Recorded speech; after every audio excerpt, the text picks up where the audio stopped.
Hallelujah. ഇവിടെ വചനം പറയുന്നു, നന്മ ചെയ്യുന്നതിൽ മടുപ്പ് തോന്നരുത്. ഹല്ലേലൂയ. അവിടെ ആർക്കാണ് നന്മ ചെയ്യേണ്ടത് എന്നൊരു ചോദ്യമുണ്ട്. അതിന് അടുത്ത ഉത്തരം അവിടെ പറയുന്നുണ്ട്. എന്നാൽ നമുക്ക് മടുപ്പ് തോന്നാതിരുന്നാൽ യഥാകാലം വിളവെടുക്കാം, അതിൽ കൊയ്ത്താം. വിളവെടുക്കണമെങ്കിൽ കൊയ്യണം.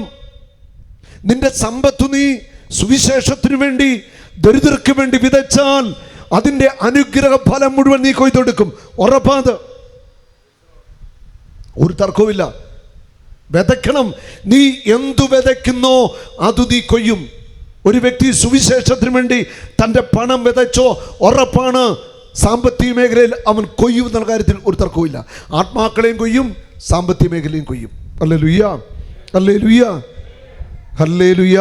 അതുപോലെ നമ്മൾ എന്ത് വിതയ്ക്കുന്നോ, ഒരു ഉദാഹരണമായിട്ട് പറഞ്ഞാൽ ഇവിടെ നമുക്കറിയാം എല്ലാ ശനിയാഴ്ചകളിലും കഞ്ഞി കൊടുക്കുന്നുണ്ട്. ഒരിക്കലും ഇങ്ങനെ ദൈവത്തിന് ആത്മപ്രേരണം തന്ന് നമ്മൾ കഞ്ഞി കൊടുക്കുന്നത് ആരംഭിച്ചു. അനേകരെ സഹായിച്ചാണ് നടക്കുന്നത്. പറ്റുന്നവരൊക്കെ സഹായിക്കുക, അതൊരു അനുഗ്രഹമാണ്.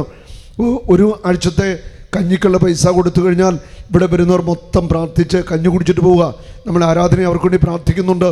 അതൊരു വിതയ്ക്കുകയാണ്. അവർ ആ വ്യക്തി വിതയ്ച്ചാൽ ഉറപ്പാണ് ആ വ്യക്തിയുടെ കുടുംബത്തിന് കഞ്ഞിക്ക് മുട്ടുണ്ടാവത്തില്ല, അവൻ്റെ വീട്ടിൽ അരി തീർന്നു പോകത്തില്ല. നിന്റെ അപ്പക്കുട്ടയും മാവ് കുടയ്ക്കുന്ന കാലവും അനുഗ്രഹിക്കപ്പെട്ടിരിക്കും.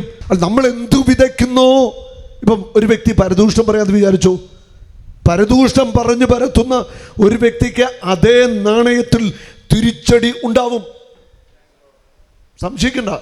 നിങ്ങൾ പരദൂഷണം മറ്റുള്ളവരെ കുറിച്ച് പറയുന്ന വ്യക്തിയാണോ അത് നിങ്ങൾ വിതച്ചോണ്ടിരിക്കുക? പരദൂഷണം മറ്റുള്ളവരെ മോശമായിട്ട് പറഞ്ഞ് വിതച്ചോണ്ടിരിക്കുക. തിരിച്ചത് നിങ്ങൾ കൊയ്യുന്ന ഒരു കാലമുണ്ട്. വിതച്ചാൽ ഉടനെ കൊയ്ത്തു തുടങ്ങിയല്ലോ, അത് വളർന്ന് ഇതായിട്ടല്ലേ കൊയ്യുന്നത്. അവൾ എന്തു വിതയ്ക്കുന്നോ അത് തന്നെ നിങ്ങൾ കൊയ്തുകൊണ്ടിരിക്കും ജീവിതം മുഴുവൻ. ഇത് വലിയ ഒരു മുന്നറിയിപ്പാണ്. അവൾ ആത്മാവിനായി വിതയ്ക്കുന്നവൻ നിത്യ ജീവൻ കൊയ്തെടുക്കും. ജഡത്തിനായി വിതയ്ക്കുന്നവൻ നാശം കൊയ്തെടുക്കും. അവൾ ജഡം കൊണ്ട് ആര് വിതയ്ക്കുന്നോ അത് നാശമായിരിക്കും അതിൻ്റെ ഫലം. എന്തെന്നാൽ നമുക്ക് മടുപ്പ് തോന്നാതിരുന്നാൽ യഥാകാലം വിളവെടുക്കാം. മടുപ്പ് തോന്നാതെ നന്മ ചെയ്യുക. ആകയാൽ നമുക്ക് അവസരം ലഭിച്ചിരിക്കുന്നത് കൊണ്ട് സകല മനുഷ്യർക്കും, അവൻ ശ്രദ്ധിച്ചു, സകല മനുഷ്യർക്കും പ്രത്യേകിച്ച് വിശ്വാസത്താൽ ഒരേ കുടുംബത്തിൽ അംഗങ്ങളായവർക്കും നന്മ ചെയ്യാം. പ്രത്യേകിച്ച് അപ്പസ്തോലൻ അവിടെ ഒരു ക്ലോസ് പറഞ്ഞിരിക്കുക, സകല മനുഷ്യർക്കും. ബാക്കി എന്താ പറഞ്ഞത്? പ്രത്യേകിച്ച് വിശ്വാസത്തിൽ ഒരേ കുടുംബത്തിൽ അംഗങ്ങളായവർക്ക് നന്മ ചെയ്യാം എന്ന് പറഞ്ഞാൽ നമ്മുടെ വിശ്വാസ ജീവിതത്തിൽ ചേർന്നു നിൽക്കുന്ന വ്യക്തികൾക്ക് നമ്മൾ മുൻഗണന കൊടുക്കണം. വിശ്വാസ ജീവിതത്തിൽ നിൽക്കുന്ന വ്യക്തികൾക്ക് സഹായിക്കാൻ ഒരു മടി വിചാരിക്കരുത്. അവൻ സഹായം മേടിച്ചുകൊണ്ട് പോയിട്ട് കഴിഞ്ഞിട്ട് പ്രാർത്ഥിക്കുകയെങ്കിലും ചെയ്യുമോ? അവരൊന്നും മിണ്ടുന്നില്ല. അല്ലേ? ഉണ്ടോ? വിശ്വാസത്തിൽ ഒരേ കുടുംബങ്ങളായവർക്ക് നന്മ ചെയ്യാൻ മടി വിചാരിക്കുകയേ വേണ്ട. ആ വചനം വായിക്കുന്നു, സകല മനുഷ്യർക്കും ആർക്ക് വേണമെങ്കിലും നിങ്ങൾ നന്മ ചെയ്തു, ഒരു കുഴപ്പമില്ല. പ്രത്യേകിച്ച് വിശ്വാസത്താൽ ഒരേ കുടുംബത്തിൽ അംഗങ്ങളായവർക്ക് നന്മ ചെയ്യാം. അതായത് നമ്മുടെ വിശ്വാസത്തിലുള്ളവർക്ക്, നമ്മുടെ കൂട്ടായ്മയിലുള്ളവർക്ക്, നമ്മുടെ ഇടവകയിലുള്ളവർക്ക്, വിശ്വാസികൾക്ക് നന്മ ചെയ്യാനായിട്ട് ഒരു മടി വിചാരിക്കരുത്. എല്ലാവർക്കും നന്മ ചെയ്തോ, പക്ഷെ കൂടുതൽ ആർക്ക് ചെയ്യണം പറയുന്നേ? വിശ്വാസ ജീവിതം നയിക്കുന്നവർക്ക് നന്മ ചെയ്യണം. ക്രിസ്തുവിന് വേണ്ടി ജീവിക്കുന്നവർ, നല്ല വിശ്വാസം ജീവിതം നയിക്കുന്ന എത്രയോ പേരുണ്ട്, അവർക്ക് വേണ്ടി നന്മ ചെയ്യണം. ഹല്ലേലൂയ. കരമുയർത്തി ഒന്ന് സ്തുതിക്കാമോ? ഹല്ലേലൂയ. ആരാധന ആരാധന ആരാധന. Hallelujah hallelujah hallelujah. യേശുവേ ആരാധന ആരാധന ആരാധന. Hallelujah hallelujah hallelujah hallelujah. Yeshu നന്ദി, യേശു സ്തുതി, യേശു ആരാധന. Hallelujah hallelujah hallelujah. Praise the lord. നമ്മളത് മനസ്സിലാക്കുക. നമ്മെ ജഡത്തിൽ വിതയ്ക്കുവാനായിട്ട് പ്രേരിപ്പിക്കുന്നത് തിന്മയുടെ ദുരാത്മാക്കളും പൈശാചിക അരൂപികളുമാണ്. ജഡത്തിൽ വിതയ്ക്കുവാനായിട്ട് നമ്മളെ പ്രേരിപ്പിക്കുന്നത് തിന്മയുടെ അരൂപികളാണ്, അശുദ്ധാത്മാക്കളാണ്. നന്മ ചെയ്യാൻ നമ്മളെ പ്രേരിപ്പിക്കുന്നത്, നിത്യജീവനായി വിതയ്ക്കാനായിട്ട് നമ്മെ പ്രേരിപ്പിക്കുന്നത് ആരാണ്? പരിശുദ്ധാത്മാവ്. ആ ദൈവത്തിൻ്റെ ആത്മാവ് നന്മ ചെയ്യുവാൻ, നിത്യജീവന് വേണ്ടി വിതയ്ക്കുവാൻ നമ്മളെ പ്രേരിപ്പിക്കുമ്പോൾ, തിന്മയുടെ ആത്മാവ് ജഡത്തിൽ നാശം കൊയ്തെടുക്കാനായിട്ട് തിന്മയുടെ അരൂപികൾ നമ്മളെ പ്രേരിപ്പിച്ചുകൊണ്ടിരിക്കും. ഇതിനെ നമ്മൾ അതിജീവിക്കണം. Hallelujah, hallelujah. മനുഷ്യരിൽ വ്യത്യസ്തമായ അരൂപികൾ പ്രവർത്തിക്കുന്നുണ്ട്. അവൻ്റെ ശരീരത്തിൽ, അവൻ്റെ മനസ്സിൽ, അവൻ്റെ പഞ്ചേന്ദ്രിയങ്ങളിൽ വ്യത്യസ്തമായ അരൂപികൾ പ്രവർത്തിച്ചു കൊണ്ടേ ഇരിക്കുന്നു. ഹല്ലേലൂയ. അപ്പോൾ ഈ തിന്മയുടെ അരൂപികൾക്ക് ഇരിക്കുവാനായിട്ട് എന്തെങ്കിലും ഒരു ഒബ്ജക്റ്റ് ആവശ്യമാണ്. അതായത് ഒരു വ്യക്തിയാവാം, അല്ലെങ്കിൽ ഒരു വ്യക്തിയുടെ അവയവമാകാം, അല്ലെങ്കിൽ ആഭിചാരം ചെയ്ത മറ്റു വസ്തുക്കളാകാം, അല്ലെ ഒരു ഇടമാകാം, അല്ലെ ഒരു മൃഗമാകാം, എന്തുമാകാം. അപ്പോൾ തിന്മയുടെ അരൂപികൾക്ക്, അതാണ് യേശുവിനോട് അശുദ്ധാത്മാവ് വായിച്ചു പറയുന്നില്ലേ? അശുദ്ധാത്മാവ് പറയുക, ഞങ്ങളെ നീ നശിപ്പിക്കരുത്, പന്നികളുടെ ഇടയിലേക്ക് വിടാൻ പറയുന്നില്ലേ? ഓർക്കുന്നില്ലേ? വചനത്തിൽ പറയുന്നു. അപ്പം യേശുവിനെ പൊക്കോളം പറയും പന്നികളുടെ ഇടയിലേക്ക്. അവളത് മൊത്തം പോയി പന്നികളുടെ കൂടെ കയറി. നമ്മൾ വായിക്കുന്നുണ്ടോ ആ വചനഭാഗം? എന്നിട്ട് ഈ പന്നികളെല്ലാം കൂടി എന്ത് ചെയ്തു? കടലിൽ പോയി ആത്മഹത്യ ചെയ്തു. പന്നിക്ക് മനസ്സിലായി ഈ പിശാചിൻ്റെ കൂടെ ജീവിക്കുന്നതല്ല ആത്മഹത്യയാണ്, ഈ പിശാച് കൂടെ കയറി ജീവിക്കുന്നത് നല്ലത് ആത്മഹത്യ എന്ന് മനസ്സിലായിട്ട് പന്നിയെല്ലാം കൂടെ പോയി ചാടി ആത്മഹത്യ ചെയ്തു, ചത്തു. അടുത്തൊരു ചോദ്യമുണ്ട്, ഈ കടലിൽ ചാടി കഴിയുമ്പോൾ ഈ പിശാചുകളൊക്കെ ചത്തുപോയോ? വെള്ളം കുടിച്ച് ശ്വാസം മുട്ടി?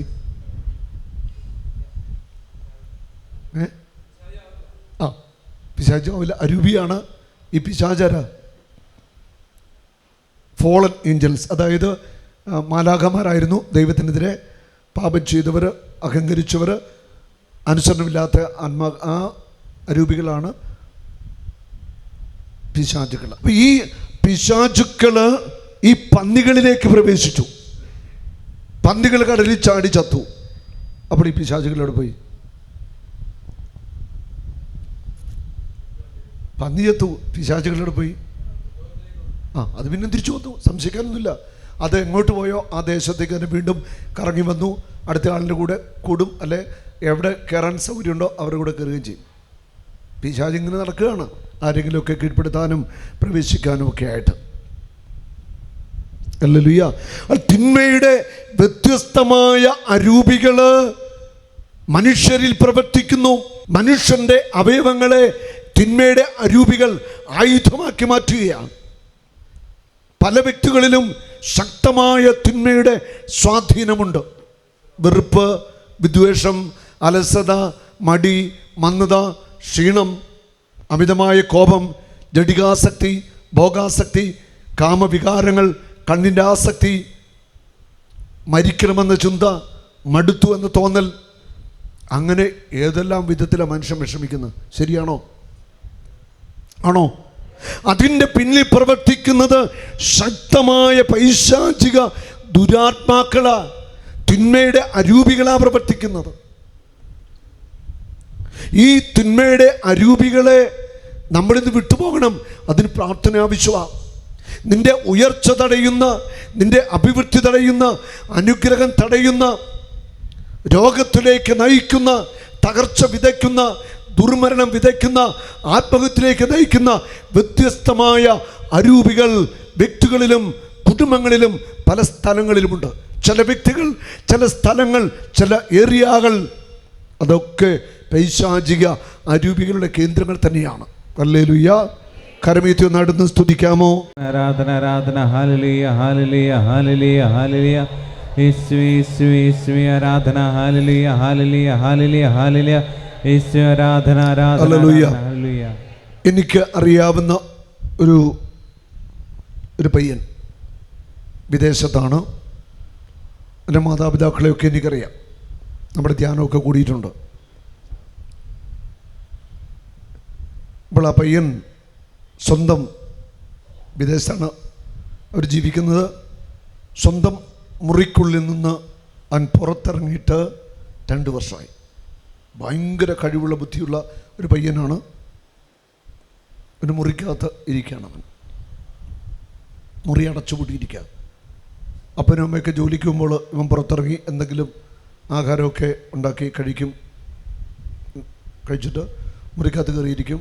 ഒരു അനിയനുണ്ട്, അനിയൻ എന്താ പഠിക്കുന്നു. അവരൊക്കെ ഇവനെ കണ്ടിട്ട് 2 വർഷമായി. കഴിഞ്ഞ ദിവസം ആ പിതാവ് എന്നെ ഫോണിൽ പിടിച്ച് സംസാരിച്ചു. വലിയ വിഷമത്തിലാണ്. 2 വർഷമായി മുറിക്കകത്ത് തന്നെ അവന്. ഹല്ലേലൂയ. അതുപോലെ ഈ അടുത്താണ് വേറൊരു സംഭവം എടുക്കുക വന്നു. ഒരു മകള് 1 വർഷത്തോളമായി മുറിക്കകത്ത് തന്നെയാണ്.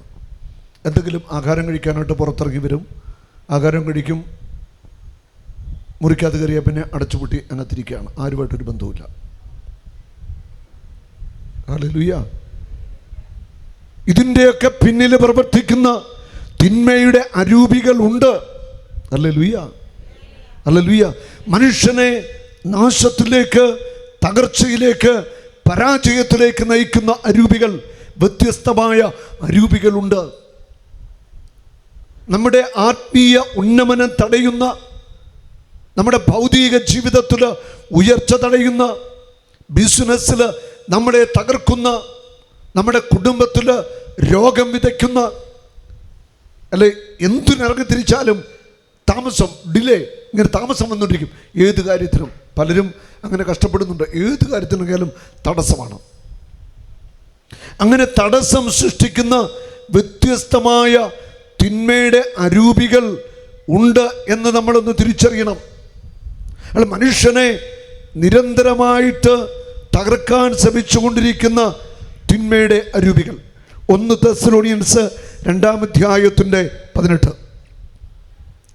അതിനാൽ നിങ്ങളെ സന്ദർശിക്കാൻ ഞങ്ങൾ, പൗലോസായ ഞാൻ, പല പ്രാവശ്യം ആഗ്രഹിച്ചു, എന്നാൽ സാത്താൻ ഞങ്ങളെ തടസ്സപ്പെടുത്തി. ഹല്ലേലൂയ. നിങ്ങളെ സന്ദർശിക്കാൻ പൗലോസായ ഞാൻ ആഗ്രഹിച്ചു, എന്നാൽ സാത്താൻ ഞങ്ങളെ പല പ്രാവശ്യം തടസ്സപ്പെടുത്തി. തടസ്സം സൃഷ്ടിക്കുന്ന, നമ്മുടെ ആത്മീയ ജീവിതത്തിൽ, ഭൗതിക ജീവിത തലങ്ങളിൽ തടസ്സം സൃഷ്ടിക്കുന്ന വ്യത്യസ്തമായ തിന്മയുടെ ദുരാത്മാക്കൾ ഉണ്ട് എന്നുള്ളത് നമ്മൾ തിരിച്ചറിയണം. ഈ തിന്മയുടെ ദുരാത്മാക്കൾ ബന്ധിക്കപ്പെടാതെ അതിൻ്റെ അപ്പുറത്തേക്ക് നമുക്ക് പോകാനായിട്ട് പലപ്പോഴും പറ്റുന്നില്ല. ആത്മീയ ജീവിതമെന്ന് പറയുന്നത് ഒരു യുദ്ധമാണ്. ഈ യുദ്ധക്കളത്തിൽ നമുക്കെതിരെ പ്രവർത്തിക്കുന്ന തിന്മയുടെ അരൂപികളുണ്ട്. അവർ ശക്തമായിട്ട് നമുക്കെതിരെ പ്രവർത്തിക്കുന്നുണ്ടെന്നുള്ള ആത്മീയ യാഥാർത്ഥ്യം നമ്മൾ തിരിച്ചറിയണം. Hallelujah, hallelujah. അപ്പോസ്തലൻ പറയുകയാണ്, അതിനാൽ നിങ്ങളെ സന്ദർശിക്കാൻ ഞങ്ങൾ, പൗലോസായ ഞാൻ, പല പ്രാവശ്യം ആഗ്രഹിച്ചു, എന്നാൽ സാത്താൻ ഞങ്ങളെ തടസ്സപ്പെടുത്തി. തടസ്സം സൃഷ്ടിക്കുന്ന തിന്മയുടെ ആത്മാവ്, ഡിലേ സൃഷ്ടിക്കുന്ന തിന്മയുടെ ആത്മാവ്, ഈ ആത്മാവിനെയൊക്കെ നമുക്ക് ബന്ധിച്ച് ബഹിഷ്കരിച്ച് പ്രാർത്ഥിക്കണം. ഹല്ലേലൂയ. നമ്മുടെ അനുഗ്രഹത്തെ തടസ്സപ്പെടുത്തുന്ന തിന്മയുടെ ആത്മാവ്, ഹല്ലേലൂയ, നമ്മൾ തിരിച്ചറിയണം. നമ്മുടെ മുൻപിൽ ഒരു ആത്മീയ മണ്ഡലമുണ്ട്. നമ്മുടെ ഒരു ആത്മീയ മണ്ഡലത്തിൽ തിന്മയുടെ അരൂപിയും നന്മയുടെ അരൂപിയും തമ്മിലുള്ള യുദ്ധം നടക്കുകയാണ്. തിന്മയുടെ ദുരാത്മാക്കൾ, പൈശാചിക അരൂപികൾ നമ്മളെ എപ്പോഴും തടസ്സപ്പെടുത്താനുള്ള ശ്രമങ്ങൾ നടക്കുന്നുണ്ട്. പല വിധത്തിൽ രോഗമാകാം, തകർച്ചയാകാം, അപകടമാകാം, അങ്ങനെ പലതും സംഭവിക്കുന്നുണ്ട്. ഇതിൻ്റെയൊക്കെ പിന്നിൽ പ്രവർത്തിക്കുന്ന വ്യത്യസ്തമായ ദുഷ്ടാരൂപികളുണ്ട്, ദുരാത്മാക്കളുണ്ട് എന്നുള്ളത് നമ്മൾ മനസ്സിലാക്കി അതനുസരിച്ച് നമ്മൾ പ്രാർത്ഥിക്കണം. നമ്മൾ നിരന്തരമായിട്ട് യാചന പ്രാർത്ഥനകൾ, അല്ലെ എന്തെങ്കിലുമൊക്കെ നമ്മുടെ വിഷയങ്ങൾ മാത്രം ഇങ്ങനെ സമർപ്പിച്ച് പ്രാർത്ഥിക്കുന്നത് അതുപോരാ, അതിൻ്റെ അപ്പുറം നിങ്ങൾ ഓരോരുത്തരും യേശുവിൻ്റെ നാമത്തിൽ പൈശാചിക ശക്തികളെ ബന്ധിച്ച് ബഹിഷ്കരിച്ച് പ്രാർത്ഥിക്കണം. അതിന് അങ്ങനെ പ്രാർത്ഥിക്കണമെങ്കിൽ ആത്മാവിൻ്റെ അഭിഷേകം വേണം. ആത്മാവിൻ്റെ അഭിഷേകം വേണമെങ്കിൽ നിങ്ങൾ പ്രാർത്ഥിക്കുന്ന മനുഷ്യരായിട്ട് മാറണം. പ്രാർത്ഥിക്കുന്ന മനുഷ്യർക്ക് ശക്തമായ അഭിഷേകം കർത്താവ് തരും. നമ്മൾ വായിക്കുന്നു മർക്കോസ് 16:17, വിശ്വസിക്കുന്നവരോടുകൂടെ ഈ അടയാളമുണ്ടായിരിക്കും, അവർ എൻ്റെ നാമത്തിൽ പിശാചുക്കളെ പുറത്താക്കും. യേശുവിൻ്റെ നാമത്തിൽ പറഞ്ഞാൽ പിശാചുക്കൾ വിട്ടുപോകും. മനുഷ്യരാശിക്ക് പിതാവായ ദൈവം നൽകിയ സ്വർഗത്തിലെ നാമമാണ് യേശു. യേശു മനുഷ്യന്റെ പേരല്ല. പിതാവ് പറയുക, പരിശുദ്ധാത്മാവ് നിന്റെ മേൽ വരും, അത്യുന്നതൻ്റെ ശക്തി നിന്റെ മേൽ ആവസിക്കും, നീ ഗർഭം ധരിക്കും, നീ ഒരു ശിശുവിനെ പ്രസവിക്കും, അവന് യേശു എന്ന പേരിടണം. ദൈവത്തിന് ദൂതൻ വന്ന് പറഞ്ഞതാ. അവൾ സ്വർഗം നൽകിയ പേരാണ് യേശു. ഈ പേരിലൂടെ, യേശു എന്ന നാമത്തിൻ്റെ ശക്തിയിൽ പിശാചുക്കൾ വിട്ടുപോകും. യേശു എന്ന നാമത്തിൻ്റെ ശക്തിയിൽ സാത്താൻ ബന്ധിക്കപ്പെടും. യേശു എന്ന നാമത്തിൻ്റെ ശക്തിയിൽ ശാപങ്ങൾ വിട്ടുമാറും. യേശു എന്ന നാമത്തിൻ്റെ ശക്തിയിൽ സാത്താൻ്റെ കോട്ടകൾ തകരും. യേശു എന്ന നാമത്തിൻ്റെ ശക്തിയിൽ അത്ഭുത രോഗശാന്തികൾ നടക്കും. യേശു എന്ന നാമത്തിൻ്റെ ശക്തിയിൽ അടയാളങ്ങൾ സംഭവിക്കും. ഹല്ലേലൂയ. ഒരു നാളും നീ അനാഥനല്ല, ഒരു നാളും നീ അന്യനല്ല, ഒരു നാളും നീ അനാഥനല്ല.